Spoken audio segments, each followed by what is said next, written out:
Oke, baik. Waktunya saya hitung mundur.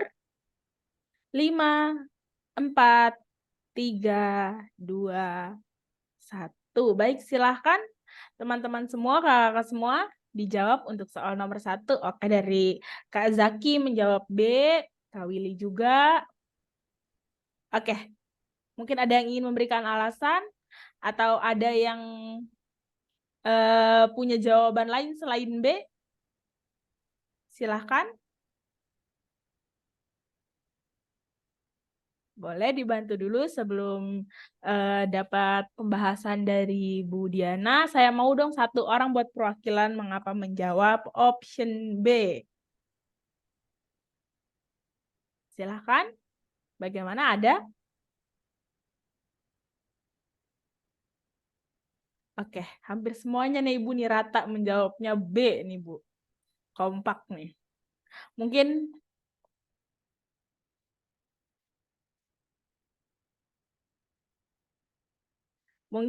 boleh langsung saja kali ya. Jawab semua. Oke. Semuanya kompak nih. Kira-kira nomor 1 benar berjamaah apa malah sebaliknya nih? Boleh langsung Ibu Diana silahkan. Ada yang mau ngasih alasannya kenapa milih B? Coba ada dari kakak-kakak? Yo. Silahkan. Dari Kak Zaki boleh? Dari Kak April silahkan. Oke. Ada?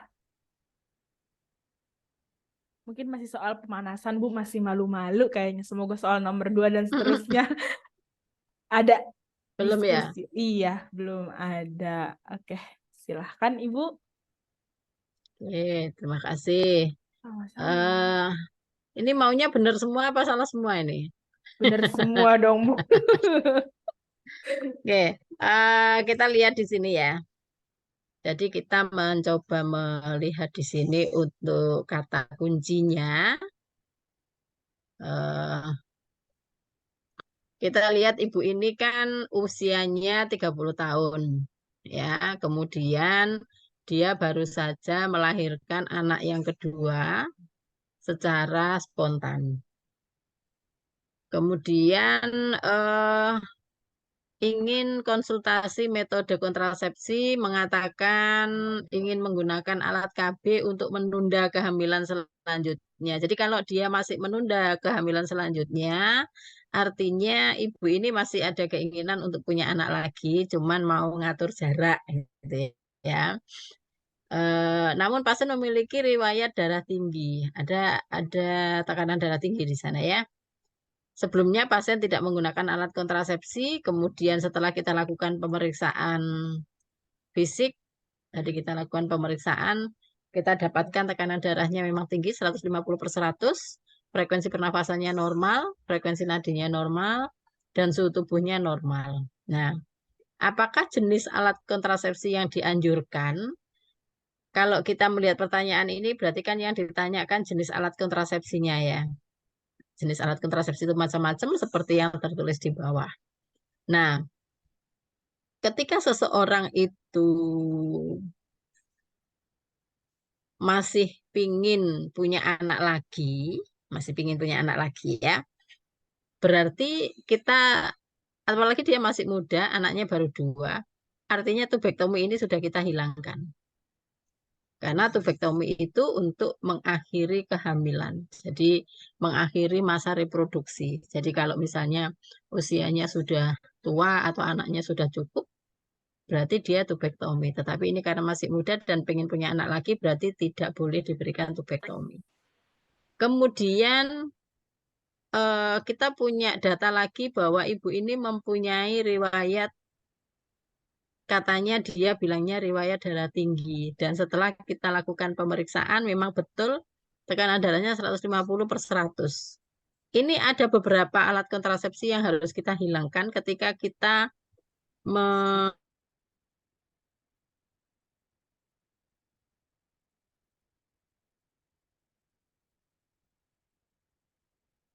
tidak boleh mendapatkan alat kontrasepsi berupa hormonal. Karena kalau pakai hormonal, maka akan memperberat tekanan darahnya. Nah, ini yang hormonal kita coreti lagi ya. Berarti kita hilangkan dari sini. Suntik ini hormon, berarti nggak boleh. Pil ini hormon, ini nggak boleh. Alat kontrasepsi bawah kulit ini juga hormon, ini nggak boleh. Berarti jawabannya betul sekali KDR. Nah, Semua sudah betul, berarti sudah kompeten, sudah siap untuk uji kompetensi. betul. Oke, keren banget. Berarti untuk soal nomor satu kita benar berjamaah ya Bu ya. Keren. Ya, Sudah siap ini untuk UKOM buat kakak-kakaknya ya. Oke, semoga soal nomor 2 dan seterusnya juga sama ya Bu ya. Boleh kita coba ada yang ingin ditanyakan atau ada yang ingin didiskusikan dari teman-teman, silakan. Sebelum kita lanjut ke soal nomor 2, bagaimana? Lanjut, Kak.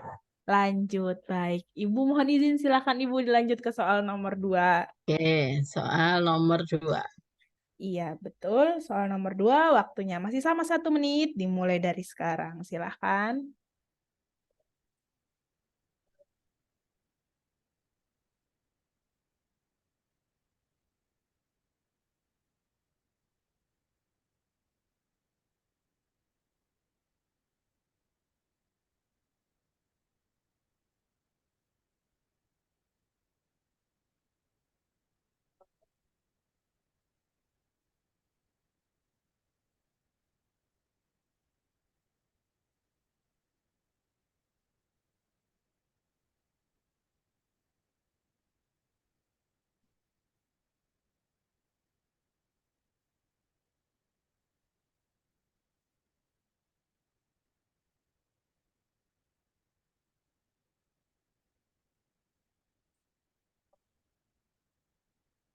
Baik, waktunya 5, 4, 3, 2, 1. Silahkan dijawab untuk soal nomor 2. Dan mungkin ada yang ingin memberikan alasan, silahkan.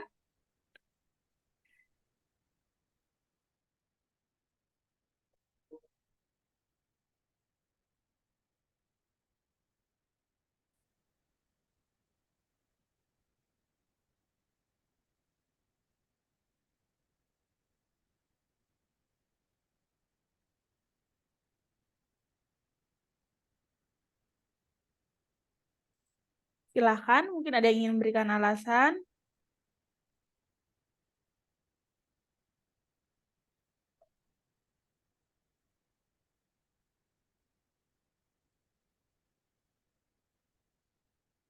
Boleh. Oke, jawabannya ada yang menjawab A, ada yang menjawab D. Kira-kira boleh mungkin?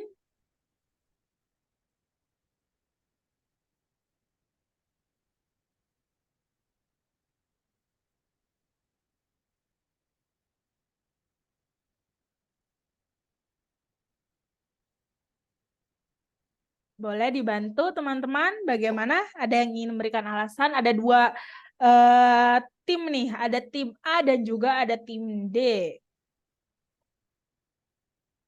Bagaimana?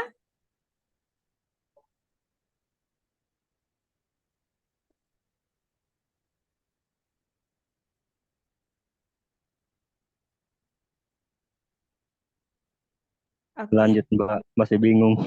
Oke, masih bingung nih Bu. Silahkan Ibu. Mungkin teman-teman galau nih sama soal nomor 2. Daripada galaunya kelamaan, mungkin Ibu boleh membantu. Silahkan. Oke, ada 2 opsi jawaban dari pilihan ya. Ada 2 pilihan jawaban dari peserta. Opsi jawabannya ada 5 sih ya. Kita lihat kata kuncinya. Jadi eh, kita lihat pertanyaannya ya. Jadi memang kalau kita mengerjakan soal uji kompetensi itu lihat pertanyaannya dulu, baru kita membaca di vignette-nya. Pertanyaannya adalah apakah tindakan prioritas, jadi tindakan prioritas berdasarkan peran perawat sebagai seorang konselor. Karena peran perawat itu kan banyak ya, salah satunya sebagai konselor. Nah, kalau seperti ini kita lihat kasusnya, kita mau jadikan konselornya apa sih gitu ya. Perempuan usia 17 tahun datang ke klinik kandungan bersama ibunya mengatakan ingin menggugurkan kehamilan. Jadi ini hamil di luar nikah, dia masih sekolah ya. Dikarenakan masih sekolah. Ini pasti bingung, pengennya digugurkan. Hasil pemeriksaan tekanan darahnya normal, frekuensi nafasnya juga normal, suhu tubuhnya normal, nggak ada masalah, frekuensi nadi juga tidak ada masalah. Yang menjadi masalah adalah dia sedang hamil 8 minggu, sementara masih sekolah dan wajahnya tampak cemas. Karena dia tidak tahu harus berbuat apa, tetapi yang dia inginkan adalah ingin menggugurkan kandungannya. Nah, sebagai seorang perawat, sebagai konselor, ya kita harus membantu menyelesaikan permasalahannya dia ini.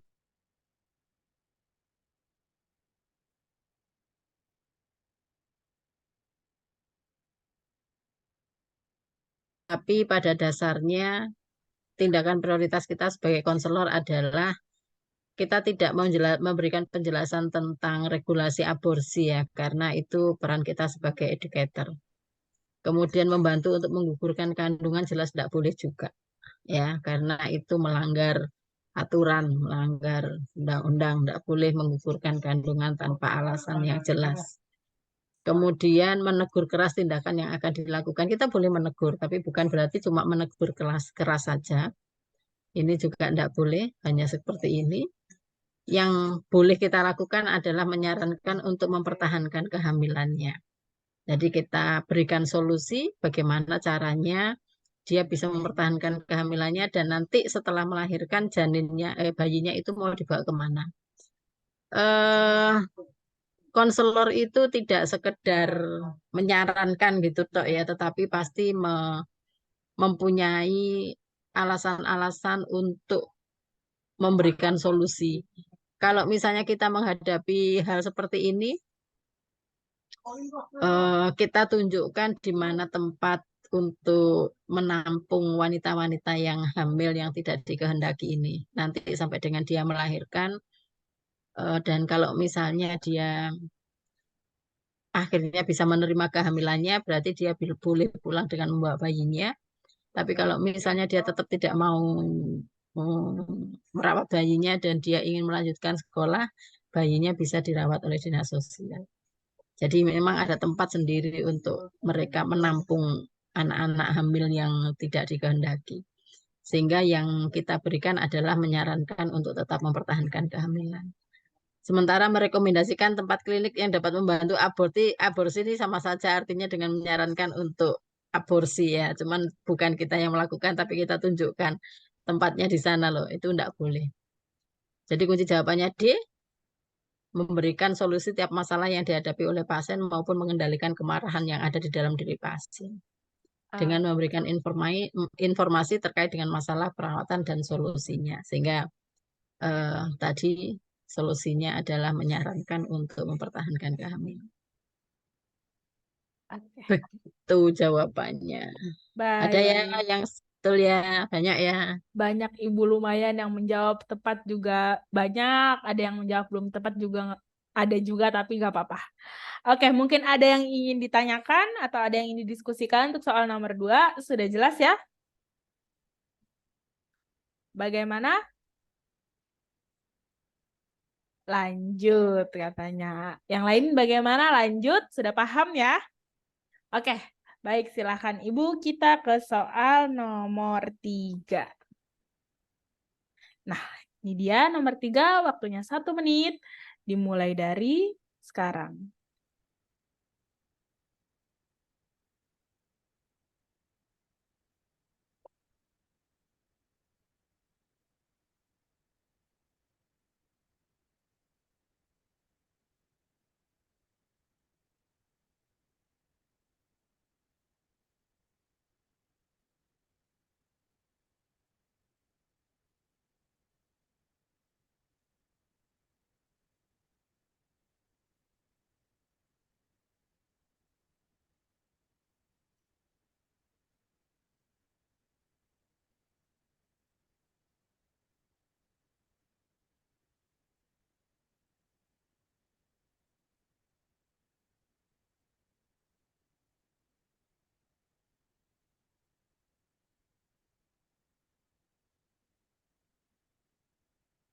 Nah, oke. Waktunya 5, 4, 3, 2, 1.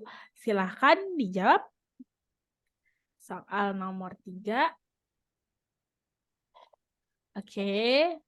Ada yang menjawab A, ada yang menjawab C.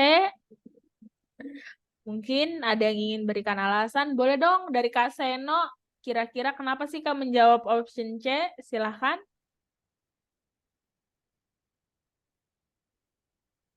Oke. Dari Kak April boleh silakan Kak. 2000 aja Kak. Oke. Nggak apa-apa loh, Pak. Iya, nggak apa-apa. Kalau misalkan nanti salah, tenang. Ada Budian nanti dibenarkan, diluruskan. Silakan. Di sini kita diskusi aja ya Bu ya. Iya. Betul. Silakan mungkin dari Kak Seno boleh. Dari Kak Siti juga nih yang menjawab A. Boleh. Kak Zaki. Kak Diki Pranata, silakan.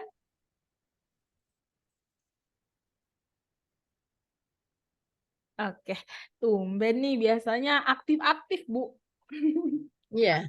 Oke, Kak Siti Maisaroh ganti jawaban. Berarti semuanya menjawab option C nih, Bu. Kira-kira bagaimana, Bu? Apakah Jadi boleh Oke, silahkan dari Kak Seno. ini apakah intervensi perawatan prioritas untuk mencegah perdarahan lanjutan pada kasus tersebut? Seorang perempuan umur 24 tahun, G4, P2, A1, hamil 30 minggu, dirawat di ruang kebidanan dengan keluhan perdarahan berwarna merah segar saat aktivitas dan tanpa aktivitas.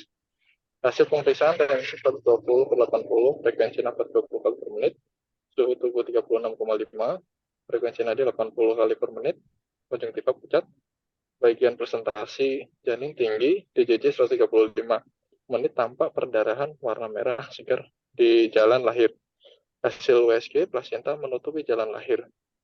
Nah, dari kasus ini saya menjawab dengan C, anjurkan pasien untuk tirah baring dikarenakan posisi kata kuncinya yaitu tanpa perdarahan warna merah segar di jalan lahir. Nah, dari sini dan hamil 30 minggu. Nah, dan usia 24 tahun, G4, B2, A1. Jadi dengan adanya tirah baring itu, pasien paling tidak mengurangi dari perdarahan. Gitu. Mungkin itu Ibu barangkali saya salah minta dilanjutkan. Terima kasih. Oke, baik. Terima kasih Kak Seno. Bagaimana nih Ibu jawabannya kira-kira betul C atau ada jawaban lain Ibu? Silahkan. Oke, Pak Seno, terima kasih. Jawaban dan alasannya betul sekali. Jadi, iya, betul Pak. Ini kan pertanyaannya intervensi keperawatan yang tujuannya untuk mencegah perdarahan lanjutan ya. Jadi kalau kita lihat dari datanya ini hamilnya 30 minggu, kemudian dia perdarahan warna merah segar, baik aktivitas maupun tanpa aktivitas saja sudah perdarahan ya. Dengan tanda dan gejala seperti ini biasanya terjadi pada pasien dengan plasenta previa ya. Perdarahan warnanya merah segar. Kalau solusi plasenta darahnya warnanya merah gelap. Kalau merah segar itu baru perdarahannya. Hasil pemeriksaannya nggak ada masalah untuk tanda-tanda vital, tetapi ada konjungtiva pucat karena perdarahan dan biasanya perdarahannya sering begini nih.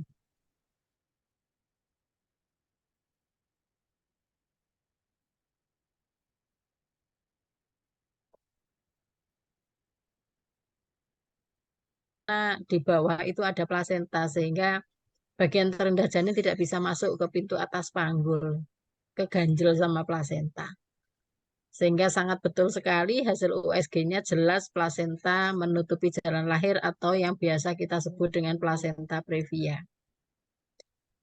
Dan harus kita ingat bahwa semua bentuk perdarahan pervaginam Kalau kita mendapati pasien dengan perdarahan pervaginam, tidak boleh melakukan pemeriksaan dalam. Dilarang keras melakukan pemeriksaan dalam. Karena kalau ternyata memang betul ibu ini mengalami plasenta previa, kalau dilakukan pemeriksaan dalam maka perdarahannya akan semakin hebat. Sehingga tidak boleh melakukan pemeriksaan dalam. Berikan transfusi darah sesuai kebutuhan. Ibu ini belum butuh untuk transfusi darahnya karena tanda yang menunjukkan bahwa ibu itu butuh transfusi darah belum ada, HB-nya belum ada, pemeriksaannya. Kalau sekedar konjungtiva pucat itu belum mendukung untuk pemberian transfusi darah sehingga belum butuh transfusi darah. Yang benar ini anjurkan pasien tilah baring, jadi sudah betul semua. Dengan tilah baring harapannya perdarahannya akan berkurang. Karena kalau misalnya perdarahan itu dilanjutkan, maka janinnya terancam mengalami asfiksia intrauterin. Dan ibu juga terancam mengalami kematian walaupun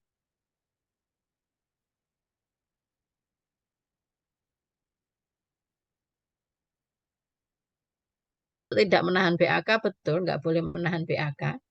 Tetapi ini tidak berhubungan dengan pencegahan perdarahan lanjutan. Jadi bukan ini jawabannya. Ajarkan tentang cara berhubungan seksual. Betul memang seseorang yang mengalami plasenta previa itu sementara tidak boleh tidak boleh menjalani hubungan seksual karena dengan hubungan seksual maka akan merangsang kontraksi dari uterus dan mempermudah terjadinya perdarahan karena ketika uterus itu berkontraksi maka pembuluh darahnya plasenta yang nempel di serviks tadi di jalan lahir itu akan putus dan akan terjadi perdarahan lagi. Tetapi saat ini bukan saatnya untuk mengajarkan tentang cara berhubungan seksual. Nanti kalau ibu ini keadaannya sudah membaik, ibu boleh pulang. Sebelum pulang baru kita apa? Kita kasih health education tentang hubungan seks pada ibu dengan plasenta previa. Hubungan seksnya tidak harus dengan intercourse, dengan cara yang lain ya. Jadi untuk saat ini tidak diajari untuk cara berhubungan seks. Jadi betul sekali jawabannya adalah C. Oke. Baik, terima Itu. kasih Bu Diana. Berarti jawabannya yang paling tepat C dan alhamdulillah nih teman-teman dan kakak semua jawabannya betul berjamaah lagi nih. Keren banget soal nomor 3. Satu jawaban Semakin dan betul. Hebat ya Bu ya? ya hebat Oke. sekali. Bagaimana? Ada yang ingin ditanyakan? Sudah ya? Cukup? Karena semuanya betul semua. Tapi nggak apa-apa kalau misalnya ada yang ingin didiskusikan untuk soal nomor 3, boleh sok monggo. Kita lanjut atau ada yang didiskusikan? Lanjut ya. Boleh kita lanjut nih Bu ke soal nomor 4.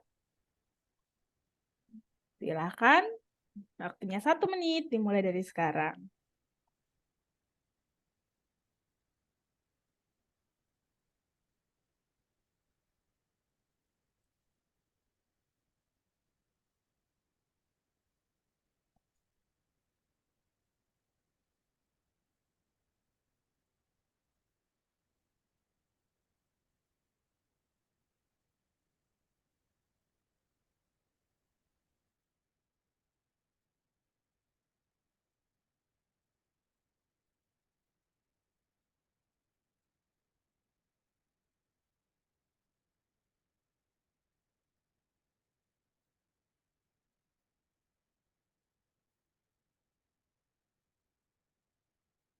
Baik, untuk waktunya saya hitung mundur ya.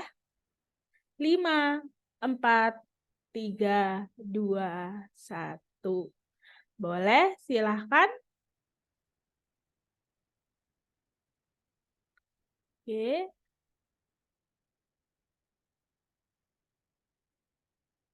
Oke, jawabannya E, D.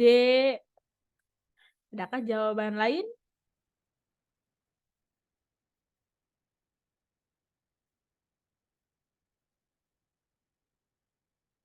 Silahkan.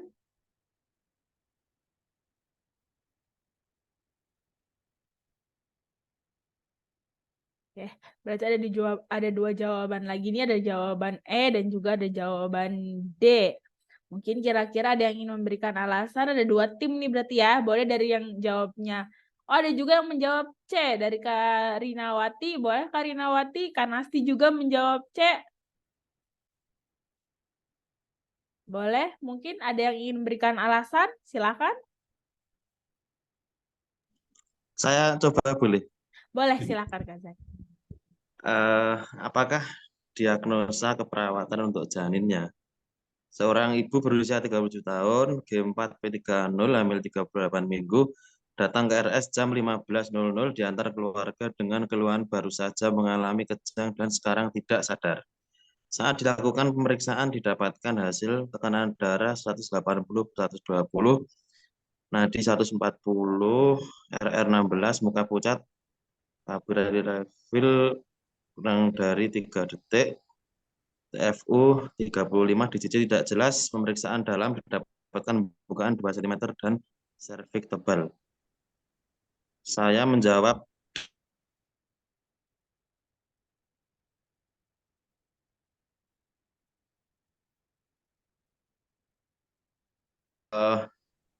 di sini didapatkan data DJJ-nya sudah tidak jelas.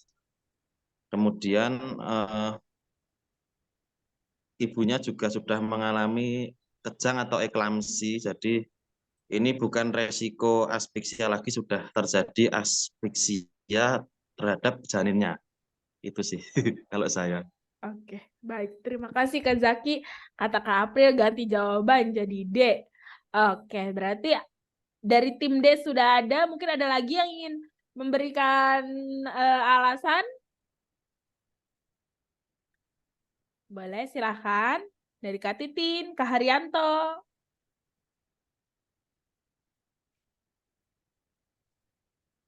Oke, ada yang ingin memberikan alasan lagi? Silahkan, kita di sini sharing aja ya. Sudah cukup ya? Silahkan Ibu, kira-kira jawabannya betul yang D atau ada jawaban-jawaban lain yang paling betul gitu? Silahkan. Nah, Kak yakin nih sudah pinter ternyata ya. Saya yakin kok teman-teman sebenarnya itu sudah tahu semua jawabannya itu apa. Hanya saja perlu sedikit lagi latihan ya untuk yang jawabannya masih salah. Kita lihat untuk kasus ini kan pertanyaannya diagnosa keperawatan untuk janinnya ya. Jadi ini untuk janin. Seringkali mahasiswa itu atau peserta uji kompetensi itu tidak melihat soalnya dengan jeli, sehingga dengan data itu nanti yang dijawab itu diagnosa keperawatan untuk ibu.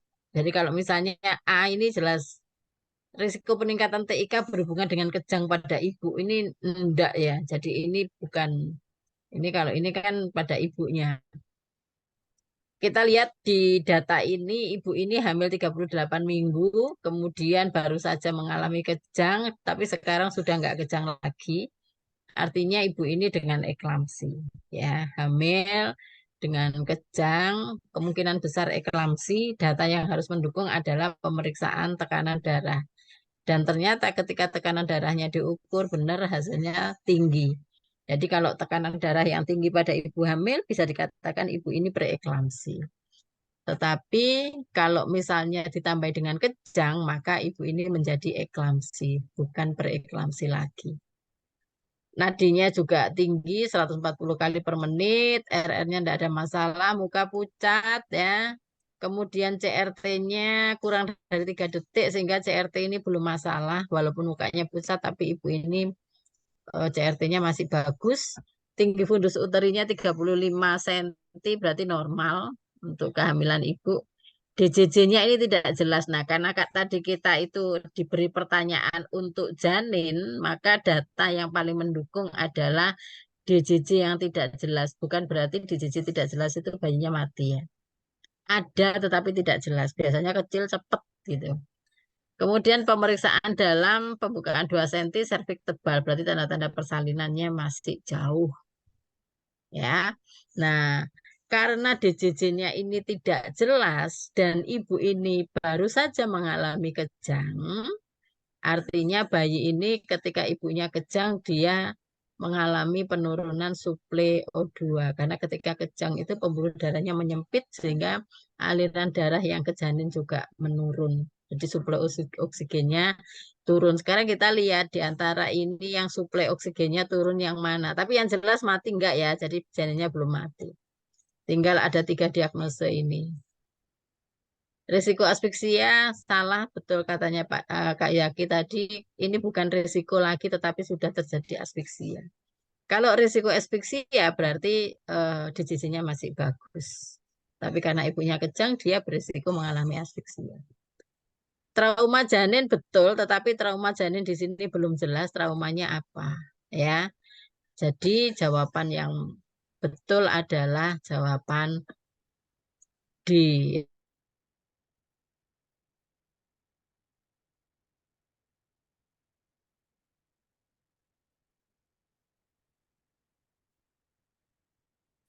Halo? Ya, baik. Jawabannya berarti yang D ya, Bu ya? Ya. Oke, Hampir baik. terpecah tadi, Bu.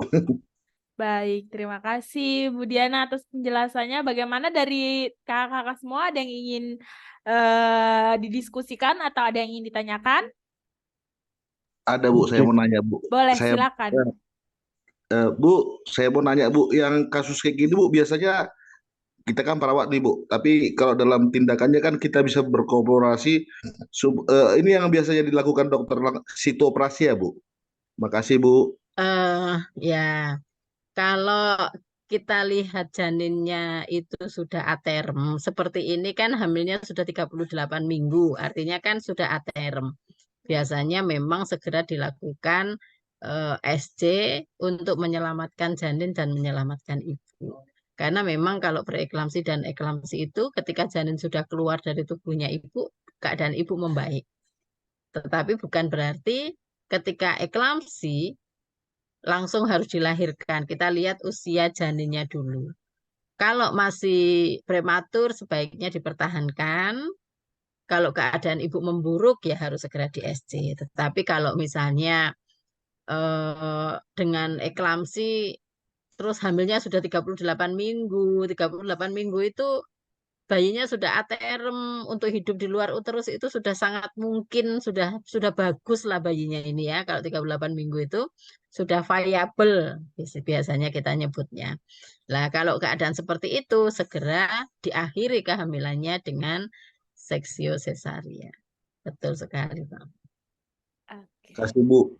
Baik, Iya. terima kasih Pak April, terima kasih Bu Diana. Mungkin ada lagi pertanyaan untuk soal nomor 4 sebelum dilanjut nih ke soal nomor 5. Silakan. Lanjut ya, paham? Jelas sudah. Jelas. Oke, baik. Kita lanjut ke soal nomor 5. Silahkan Ibu. Poin tadi penjelasannya. Iya. Oke, nomor 5. Silahkan, waktunya 1 menit dimulai dari sekarang.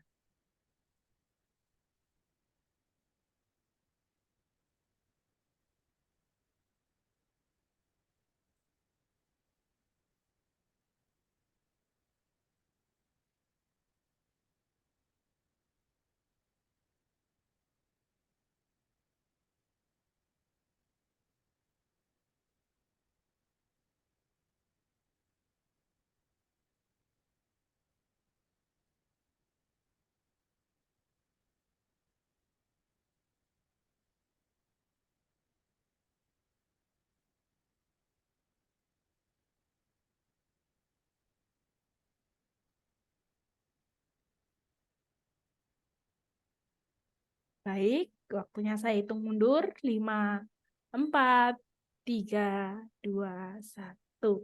Baik, silakan dijawab untuk soal nomor 5.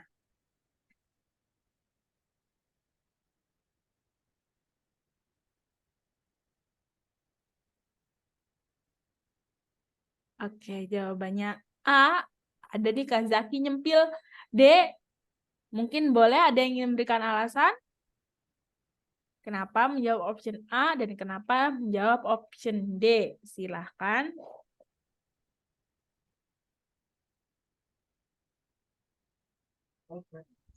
Saya dulu mungkin ya yang jawabannya berbeda. Boleh, silahkan Kak Zaki. Apakah tindakan keperawatan yang kita lakukan untuk mengatasi masalah ibu tersebut? Seorang wanita usia 35 tahun datang ke RS dengan keluhan perdarahan pervaginam sedikit-sedikit warna merah tua dan ada keputihan cair berbau busuk. Ibu mengatakan malu dengan suaminya karena bau busuk ini. Hasil pemeriksaan didapatkan adanya keputihan cair bercampur darah berbau busuk, tekanan darah 130/70, nadi 88, suhu tubuh 37, RR 18, muka pucat dan lesu, konjungtiva pucat, bibir dan lidah pucat. Saya menjawab D, memberikan penyuluhan tentang penyakitnya dengan alasan wanita ini belum mengerti tentang penyakitnya, jadi cuma malu dengan kondisinya karena ini bau busuk inilah. Jadi pasien ini intinya belum tahu tentang penyakitnya. Itu aja sih saya. Oke, baik. Terima kasih Kak Zaki dengan jawaban D-nya. Mungkin ada yang lain yang ingin memberikan alasan dari tim A nih, boleh? Silahkan. Dari Kak April? Atau dari Kak Nina nih yang sudah on mic? Silahkan.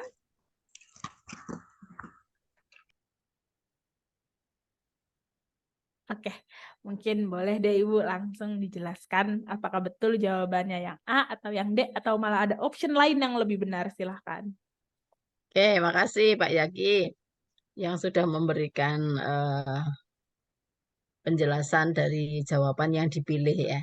Oke, kita sekarang lihat pertanyaannya. Apakah tindakan keperawatan yang kita lakukan untuk mengatasi masalah? Ya, mengatasi masalah yang saat ini dihadapi Ibu. Kita cari dulu masalah yang dihadapi Ibu itu apa dari vignette yang ada. Usianya 35, keluhannya. Nah, ini kan sebenarnya masalahnya kan ada di keluhannya ini kan. Bentar, keluhannya perdarahan, pervaginam sedikit, warna merah sedikit ya, warnanya keluarnya ya. Warnanya merah tua, kemudian ada keputihan cair yang berbau. Nah, kita sudah mikir ini bau busuk. Ini berarti ada CA cervix ya. Kemungkinan besar CA cervix kalau misalnya nanti dilakukan pemeriksaan lebih lanjut. Ibu mengatakan malu, jadi masalahnya ini dia malu dengan suaminya karena adanya bau busuk ini. Hasil pemeriksaan kita dapatkan memang ada keputihan cair bercampur darah berbau busuk. Tekanan darahnya 130/70 ini ada kenaikan sedikit karena dia cemas ya. Nadinya normal, suhu tubuhnya normal, RR juga normal. Muka pucat dan lesu karena masalah yang sedang dihadapi, pucatnya juga karena sering perdarahan. Jadi dengan CA cervix ini memang sering perdarahan walaupun sedikit-sedikit dan itu bisa menyebabkan ibu ini anemi. Konjungtivanya pucat, bibir dan lidah juga pucat. Nah, sebenarnya masalah ibu ini kan karena bau busuk itu. Dia merasa harga diri rendah di depan suami karena adanya bau busuknya ini. Kalau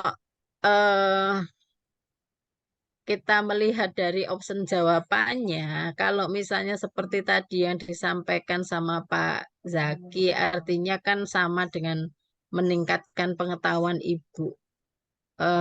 Belum berarti atau bukan berarti bahwa ibu ini tidak tahu tentang penyakitnya, tetapi dia belum tahu bagaimana supaya bau busuknya ini enggak terlalu busuk sehingga ketika berhadapan dengan suami pun bau itu tidak muncul gitu ya. Kemungkinan atau kalau kita bicara tentang pengetahuan saja, terutama tentang penyakitnya, kemungkinan besar ibu ini sudah tahu. Tetapi dia belum tahu bagaimana menghilangkan bau busuknya ini. Sehingga jawaban yang benar dari soal ini adalah memberikan pendidikan kesehatan tentang kebersihan diri. Terutama kebersihan daerah vagina ya. Karena dengan dia melakukan kebersihan diri, dengan menjaga kebersihan diri, misalnya dengan sering cebok, kemudian sering ganti celana dalam, atau misalnya dia pakai pembalut, sering ganti pembalut, maka bau busuk ini akan berkurang. Kalau penyuluhan tentang penyakit, kemungkinan ibu ini sudah tahu penyakitnya apa, tetapi dia tidak bisa merawat daerah genitalianya. Memberikan motivasi untuk tetap bersabar itu bukan pemecahan masalah yang betul, karena bukan berarti ibu ini memang ibu ini kan punya masalah banyak sebenarnya. Hanya dari vignette ini kita melihat ibu ini masalahnya adalah harga diri rendah atau malu di depan suami karena bau busuknya itu. Bukan masalah pengetahuan, bukan masalah dia sabar atau tidak sabar. Dan kalau misalnya kita mau bicara tentang nutrisi, ibu ini memang gangguan pemenuhan kebutuhan nutrisi karena muka pucat, lesu, konjungtiva pucat, tetapi masalahnya bukan yang berhubungan dengan nutrisi. Masalah ibu ini tetap yang berhubungan dengan kebersihan diri. Sehingga kalau kita mendapatkan masalah ini, tindakan kita yang paling tepat adalah memberikan pendidikan kesehatan tentang kebersihan diri. Kalau nanti masalahnya adalah ketidaktahuan ibu tentang penyakitnya, misalnya ibu itu bertanya tentang penyakitnya, kemudian kita menemukan diagnosa keperawatannya adalah kurangnya pengetahuan ibu tentang penyakit yang dia derita saat ini, maka tindakan keperawatan kita adalah memberikan penyuluhan tentang penyakitnya, kemudian meningkatkan pengetahuan ibu tentang penyakitnya. Itu yang pemecahan masalah kita sesuai dengan, atau tindakan keperawatan yang kita lakukan sesuai dengan masalah yang dihadapi ibu. Karena jelas ini masalahnya adalah tentang harga diri rendah karena bau busuk yang dia bawa. Jadi malunya di depan suami. Begitu Mbak Oke. Eka. Begitu Pak Zaki. Oke, baik. Terima kasih Bu Diana. Mungkin ada yang ingin ditanyakan untuk soal nomor 5 sebelum kita lanjut ke soal berikutnya. Jelas ya? Aman ya? Oke, baik. Berarti saya izin nih geser ke soal berikutnya. Silahkan Ibu. Oke, ini soal nomor 6, waktunya 1 menit, dimulai dari sekarang.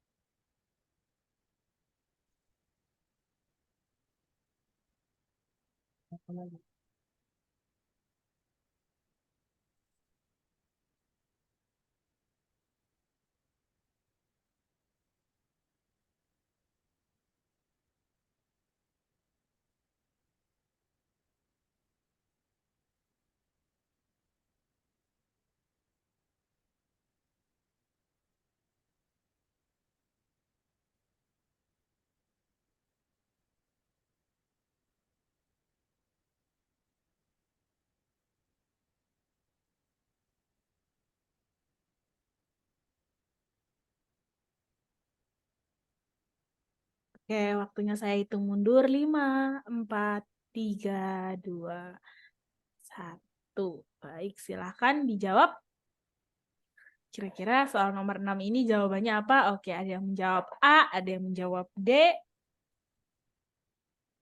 Oke, mungkin ada jawaban lain atau ada yang ingin memberikan alasan? Oke, ada 3 option nih Bu yang dipilih. Ada A, C, dan D. Mungkin ada jawaban lain atau ada yang memberikan alasan nih? Atau mau tambah optionnya nih yang dipilih, silahkan. Baik, Oke, Kak, bisa silahkan. coba. Ya, boleh. Apa masalah keperawatan utama pada kasus tersebut di atas? Seorang perempuan umur 20 tahun, postpartum, hari ke-5 dirujuk ke UGD rumah sakit dengan keluhan nyeri kepala dan pandangan mata kabur. Hasil pemeriksaan tekanan darah 160/100 mHg, frekuensi nadi 100 kali per menit, frekuensi bernafas 24 kali per menit, proteinurinnya positif, tampak edema pada kelopak mata dengan ekstremitas DJJ-nya 140 per kali per menit. Jadi saya pilih di situ, Bu. Resiko cedera karena tensinya tinggi 160, protein-nya positif. Terima kasih. Baik, terima kasih Kak Haryanto. Mungkin ada lagi yang ingin memberikan alasannya? Silahkan. Ada? Sebelum dilanjut ke Bu Diana mungkin? Ada tidak? Silahkan. Oke. Silahkan Ibu dibahas untuk soal nomor 4. Terima kasih Pak Haryanto ya Mbak Eka Iya, tadi. iya.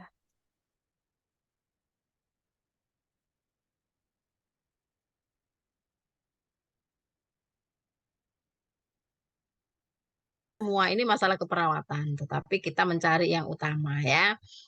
Ibu ini 20 tahun postpartum hari kelima, postpartum ya. Postpartum hari kelima, dirujuk ke UGD, rumah sakit dengan keluhan nyeri kepala dan pandangan mata kabur. Hati-hati kalau sudah ada keluhan seperti ini pada ibu hamil bersalin dan nifas. Kemungkinan ibu ini bereklamsi. Ya, tadi katanya hamil bereklamsi. Iya, hamil bersalin dan nifas itu berisiko mengalami preeklamsi. Walaupun janinnya sudah keluar, preeklamsi masih mungkin terjadi.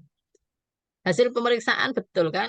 Tekanan darahnya 160/100. Artinya ibu ini sudah mengalami preeklamsi. Berat ya. Karena pembagian preeklamsi sekarang nggak ada preeklamsi ringan, yang ada hanya preeklamsi dan preeklamsi berat. Kalau dengan tekanan darah 160 atau lebih, kemudian ada gejala subjektif, misalnya nyeri kepala dan pandangan mata kabur, maka sudah masuk pada preeklamsi berat. Tapi kalau tekanan darahnya masih kurang dari 160, masuk ke preeklamsi. Tidak pakai ringan. Ya. Kemudian nadinya juga meningkat, pernafasannya juga lumayan meningkat sedikit. Ada protein uri, positifnya sudah 2. Ada odim sampai ke kelopak mata dan ekstremitas. Kalau ekstremitas bawah saja itu fisiologis pada ibu hamil. Tetapi kalau sudah odim sampai dengan kelopak mata, maka pasti terjadi sesuatu pada ibu ini. DJJ-nya juga, DJJ normal sih ini. Normalnya DJJ 120 sampai 160 kali per menit. Nah, sekarang kan yang ditanyakan masalah keperawatan utama, ibu ini sudah preeklamsi berat.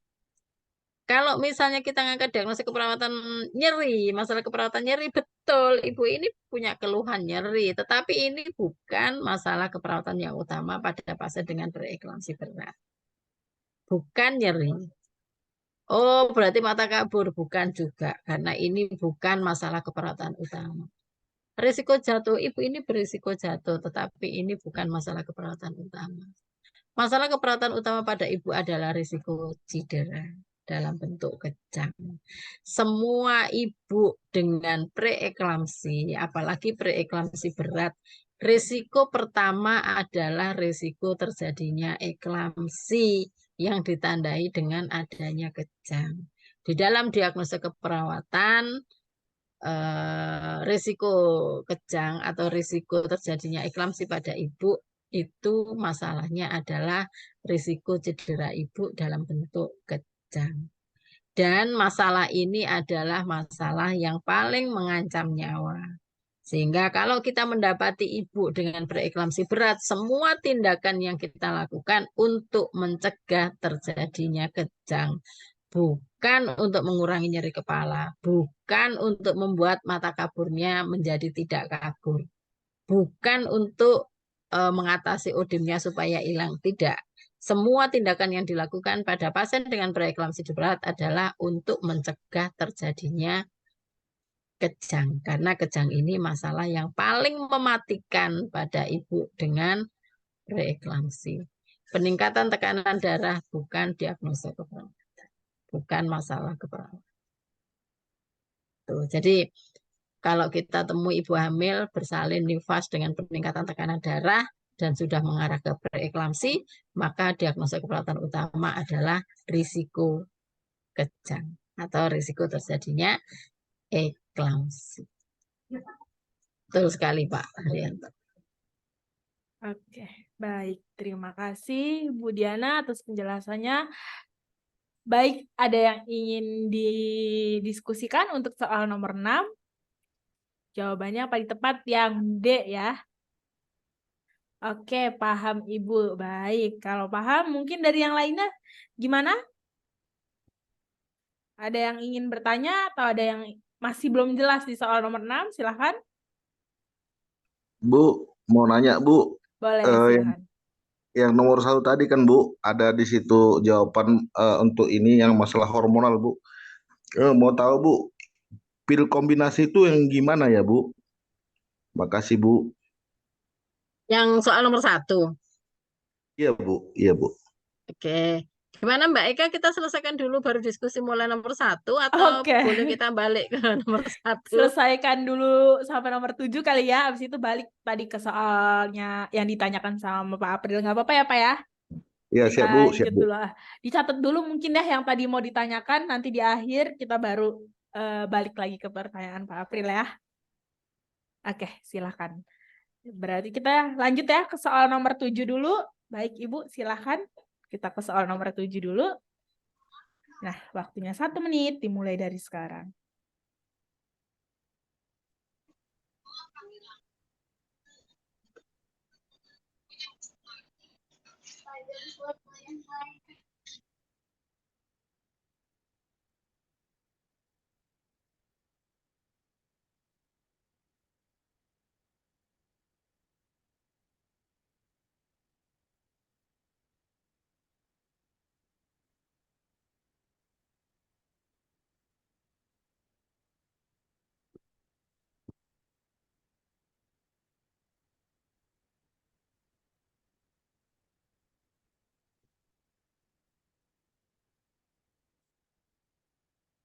Oke, waktunya 3, 2, 1. Boleh langsung dijawab.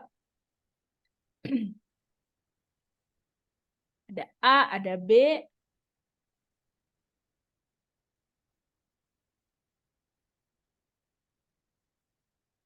Oke, berarti ada 2 option ya yang dipilih. Ada tim A dan tim B.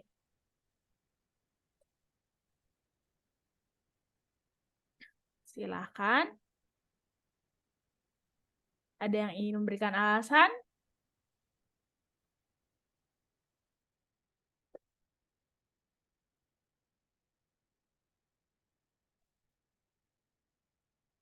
Boleh, ada yang ingin memberikan alasan untuk soal nomor 7? Apakah diagnosa keperawatan yang tepat pada kasus di atas? Seorang perempuan umur 27 tahun, postpartum hari ke-30, datang ke klinik kebidanan mengeluh pusing, lemah, dan darah nifas sejak melahirkan sampai sekarang berwarna merah. Hasil pemeriksaan tekanan darah 100/70 mHg, nadi 70 kali per menit, pernapasan 16 kali per menit, wajah dan konjungtivita pucat, rambut tidak teratur, CRT-nya lebih dari 3 detik, hasil pemeriksaan laboratorium HB10, protein urinnya negatif dan gula darah normal. Saya memilih B, involusi berhubungan dengan pendarahan postpartum. Terima kasih, Bu. Oke, baik. Terima kasih Pak Haryanto. Ada lagi? Oke, jika tidak mungkin langsung saja ke Bu Diana. Kira-kira jawabannya yang benar yang option yang mana? Silakan Ibu. Oke. Pak Haryanto ya? Ya. Iya ya, data subinvolusi. Oke, bentar. Kita lihat pertanyaannya dulu ya, Pak. Enggak hanya Bapak ya, kakak-kakak semua. Ada Bapak, ada Ibu, ada Mbak, ada Mas. Kita tak ditanya di sini apakah diagnosa keperawatan yang tepat. Jadi diagnosa keperawatannya ya. yang ditanyakan di sini. Oke, kemudian kita lihat di data yang ada di atas, jadi di vignette-nya ini postpartum hari ke-30 ya. Kemudian datang ke klinik kebidanan mengeluh pusing, lemah, darah nifasnya ini sampai sekarang masih berwarna merah. Nah, ini yang harus ditanyakan ini kenapa ini ya? Hari ke-30 itu kan harusnya lochea itu warnanya sudah alba ya, sudah putih, bahkan mungkin sudah tidak keluar gitu ya. Berarti terjadi sesuatu ini di dalam uterusnya. Ini yang disebut dengan perdarahan postpartum, tetapi yang tidak terjadi, tidak early ya, jadi late hemorrhagic postpartum. Pengkajiannya tekanan darahnya 100/70 sedikit lebih rendah daripada normal. Nadinya masih dalam batas normal, pernafasannya juga normal. Wajah dan konjungtiva pucat karena memang perdarahan terus dia ya. Seharusnya kan kalau lochea itu sudah nggak merah lagi. Artinya yang keluar ini bukan lochea tapi perdarahan. Ya, kalau sampai hari ke-30 kok masih merah. Rambutnya tidak teratur karena dia kacau gitu ya, kok perdarahan terus, kemudian dia merasakan pusing, lemah gitu ya. Jadi orang yang seperti itu biasanya tidak bisa merawat diri. Kemudian CRT ini penting. Kita lihat CRT-nya ini lebih dari 3 detik ya, Pak. CRT lebih dari 3 detik itu, kalau CRT itu kan kita melihatnya dari kita nekan ujung, kita menekan kuku jari yang paling ekstrim ya. Dari kuku jari itu ketika ditekan kemudian dilepas itu balik menjadi warna merah muda lagi itu lebih dari 3 detik. Artinya di situ perfusi perifer itu nggak efektif. Aliran darah yang menuju ke eh, apa namanya ke perifer itu nggak bagus karena telah begitu lamanya ibu ini mengalami perdarahan walaupun sedikit demi sedikit. Hasil pemeriksaan lab HB-nya 10 gram per DL ini kurang. Wanita itu 12. Kalau hamil bolehlah 11 ya. Tetapi kalau postpartum harusnya HB-nya sudah naik lagi menjadi 12. Protein urin negatif dan gula normal, artinya tidak ada preeklamsi. Kalau datanya jadi tensinya juga enggak. Proteinnya enggak masalah, gulanya normal berarti tidak ada diabetes mellitus. Nah, kalau lihat dari data ini, anemia betul berhubungan dengan perdarahan postpartum, tapi dia tidak sekedar anemia, masalah yang lebih berat lagi ada lagi. Jadi eh, kita lebih mengarah ke CRT-nya. Ya, subinvolusi berhubungan dengan perdarahan postpartum kita nggak menemukan data subinvolusinya. Kalau subinvolusi itu turunnya uterus itu yang lambat. Jadi uterus itu tidak bisa mengecil sesuai dengan yang ada di teori bahwa pada hari ke-9 itu sudah tidak teraba gitu ya. Di sini tidak ada yang menunjukkan bahwa ada subinvolusi. Dan kalau kita bicara subinvolusi berhubungan dengan perdarahan postpartum itu terbalik. Jadi harusnya malah masalahnya adalah perdarahan postpartum karena subinvolusi. Jadi karena subinvolusi akhirnya eh, pembuluh darah yang terbuka itu tidak bisa terjepit, tidak bisa menutup sehingga terjadilah perdarahan. Jadi bukan subinvolusi menyebabkan perdarahan, tetapi perdarahanlah yang menyebabkan terjadinya subinvolusi. Perfusi jaringan tidak efektif berhubungan dengan perdarahan postpartum karena dia lama mengalami perdarahan terus, akhirnya terutama HB yang menuju ke perifer ini berkurang. Dengan data selain HB-nya rendah adalah karena CRT-nya kurang dari 3 detik ini. Sehingga diagnosa keperawatan yang paling tepat pada kasus ini adalah perfusi perifer tidak efektif berhubungan dengan perdarahan postpartum. Kemudian kelemahan berhubungan dengan perdarahan postpartum benar lemah ibu ini, tetapi itu bukan diagnosa keperawatan. Jadi bukan diagnosa keperawatan yang utama pada ibu. Nyeri juga ada, tapi nggak ada sini ya keluhan nyeri ya. Tidak ada masalah nyeri pada ibu. Kelemahan juga bukan merupakan diagnosa keperawatan yang utama. Jadi yang harus segera kita tangani adalah perfusi perifer tidak efektif berhubungan dengan perdarahan postpartum.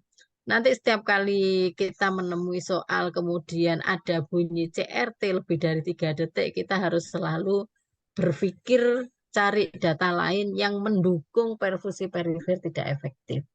Salah satu datanya adalah HB dan tampak pucat pada mukosa tubuh ibu. Apakah itu konjungtiva atau mungkin bibir atau lidah gitu ya. Pucat, kalau misalnya sekedar pucat, diagnosa keperawatannya anemi, tapi kalau anemi itu bukan diagnosa keperawatan sih. Kalau CRT-nya lebih dari 3 detik, kalau ada data CRT lebih dari 3 detik, berarti masalahnya adalah perfusi perifer tidak efektif. Begitu, Pak. Jadi jadi kunci jawaban pada soal ini adalah C. Mudah-mudahan betul ya, C. Ya. Oke. Baik, terima kasih Bu Diana. Berarti soal nomor 7, soal penutupnya ini kita masih salah berjamaah, tapi nggak apa-apa. Mungkin ada yang ingin ditanyakan? Tadi Untuk pertanyaannya soal, yang betul, dari Pak April lah. Untuk soal nomor 7, kira-kira ada yang ingin ditanyakan dulu sebelum ke pertanyaan dari Pak April? Sudah jelas, Kak. Sudah jelas. Oke, baik. Kita lanjut berarti ya Bu ya ke pertanyaan dari Pak April ke soal nomor 1. Bagaimana Pak April tadi, Pak? Apa Bu hormon dari masalah hormonan itu Bu? Jadi pil kombinasi Bu. ini ya, Pak ya. Pil itu memang ada pil biasa dan pil kombinasi. Ya. Kalau pil yang biasa itu, pil itu kan isinya selalu berapa itu? 28 ya. 28 sesuai dengan siklus menstruasi itu 28 hari sehingga pil itu isinya 28. Kalau pil yang biasa itu yang warnanya putih itu ada 21, kemudian yang warnanya coklat itu ada 8 7 ya. 8, Bu. Itu isinya placebo. Placebo itu enggak ada hormonnya, jadi kosong, itu diminum pada saat ibu itu menstruasi. Jadi waktu menstruasi harus tetap minum obat supaya tidak lupa begitu itu habis minum obat berikutnya kan begitu. Itu isinya vitamin. Kalau yang pil KB biasa isinya placebo itu isinya vitamin sehingga nggak ada waktu bagi ibu itu longgar untuk tidak minum obat, tidak meminum pil KB selama 7 hari. Nanti kalau dia nggak minum 7 hari, jadinya waktunya minum lagi lupa. Jadi itu harapannya lanjut terus, jadi vitaminnya tetap diminum. Kalau pil kombinasi itu yang 21 isinya progesteron, yang 7 isinya estrogen. Dan itu diminum pada saat menstruasi, yang estrogen itu. Jadi semua pil yang disediakan dalam satu flash itu semuanya berisi hormon. Dan biasanya pil kombinasi ini harganya lebih mahal karena isi yang 7 itu yang pada pil biasa isinya placebo, pada pil kombinasi ini isinya estrogen. Estrogen ini penting bagi ibu untuk menjaga kewanitaan ibu dan untuk mencegah supaya tidak terjadi osteoporosis. Begitu, Pak. Oke. Makasih Bu. Ya. Oke. Istrinya Bu, pakai pil kombinasi atau pil yang biasa? Bu, boleh bertanya lagi, Bu? Ya. Silakan. Bu, biasanya pasien kebanyakan sih 1-2 orang lah mungkin. Mereka Kenapa? nggak mau biasanya minum pil KB, Heeh. mereka nggak mau minum warna coklatnya, Bu, karena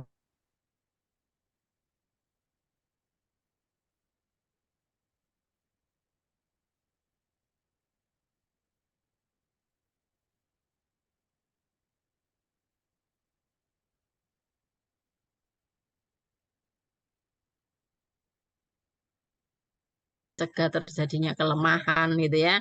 Karena pada saat menstruasi itu kan kita endometrium kita diluruhkan ya. Jadi menstruasi itu bukan mengeluarkan darah loh ya, jangan salah, itu bukan darah yang keluar, tetapi lapisan endometrium yang memang harus diluruhkan. Tetapi kalau misalnya seseorang itu melebihi waktunya, misalnya harusnya menstruasi itu 1 minggu, tapi dia sampai 2 minggu, itu artinya ada perdarahan, tidak hanya sekedar endometriumnya yang diluruhkan. Nah, justru kalau misalnya seseorang itu pada saat menstruasi itu tidak mengkonsumsi vitamin, itu justru yang menyebabkan terjadinya kelemahan. Karena penjelasan dari kita saja, karena kita kadang-kadang kan nggak ngasih penjelasan, pokoknya dikasih pil KB, Bu ini diminum lah ya semua sampai habis. Nah, pas bagiannya dia minum yang coklat, yang sebenarnya itu isinya vitamin, kemudian dia merasakan kok badannya nggak enak semua, karena memang orang menstruasi itu kan terjadi kontraksi ya. Kontraksi pada uterus itu tidak hanya uterus yang merasakan rasa tidak enak, tetapi rasa capek dan rasa sakit itu terasanya lebih di lumbal 5, jadi di tulang punggung. Tanya sama Mbak Eka itu kalau menstruasi punggungnya kan rasanya sakit ya. Sehingga dia merasa bahwa penyebabnya itu karena pilnya yang coklat itu. Padahal sebenarnya bukan. Karena mungkin penjelasan kita yang kurang. Baik, Bu, udah jelas. Ya, nanti kalau misalnya Pak Haryanto ngasih pil yang ada placebo-nya itu, yang ada coklatnya itu, bisa dijelaskan ke ibu-ibu yang dikasih pil itu bahwa justru pil itu bagus. Oke, Bu, siap. Soalnya mereka kebanyakan nggak mau minum, Bu, karena coklat. Ya, karena belum dijelaskan kali Pak ya. Oke, begitu. Oke. Baik, ada lagi yang ingin bertanya?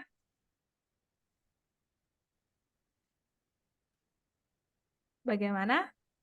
Sudah cukup ya? Sudah paham ya Pak Haryanto, Pak April? Oke, baik. Mungkin soal nomor 7 tadi, soal penutup kita malam hari ini. Terima kasih untuk Bu Diana selaku dosen pemateri kita pada malam hari ini. Terima kasih juga untuk kakak-kakak, ibu bapak semua yang sudah bergabung pada malam hari ini. Semoga diberikan kelancaran dalam mengerjakan soal-soal UKOM-nya nanti. Semoga diberikan kesehatan selalu ya. Saya Eka, Amin. pamit undur diri. Mohon maaf bila ada salah-salah kata. Terima kasih. Assalamualaikum warahmatullahi wabarakatuh. Waalaikumsalam.